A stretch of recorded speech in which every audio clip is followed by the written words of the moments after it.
Siin on prügikasti obalik ja siin on prügiauto. On Paldes, kes koristab prügi. See auto loeb päikse järgi. Kui päike paistab, siis ta saab sõita.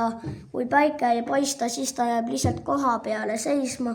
Kui ta läheb sinna, kus see prügikast on, siis ta annab talle veel kilekoti sisse. Ta paneb siia sisse puhta õhu, et ta ei hakkaks haisema. Võivad pudelid puhastavad ära, kus on ohtlikud asjad, telefonid, arvutid. Prügiauto kallab prügi masinasse ja siis masin teeb sellest prügist uusi asju.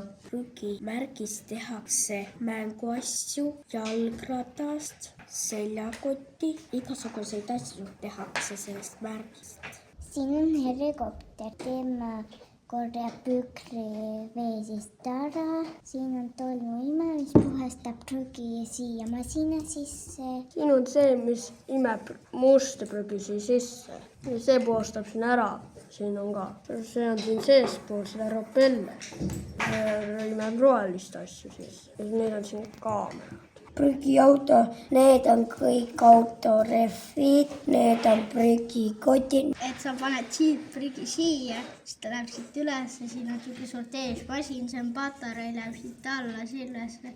Ja siis, kui on mingi muu asi, näiteks eksponaat, siis ta paneb selle kinni ja ta läheb siit ja siis see on paber siin, mis lendab siit siia alla.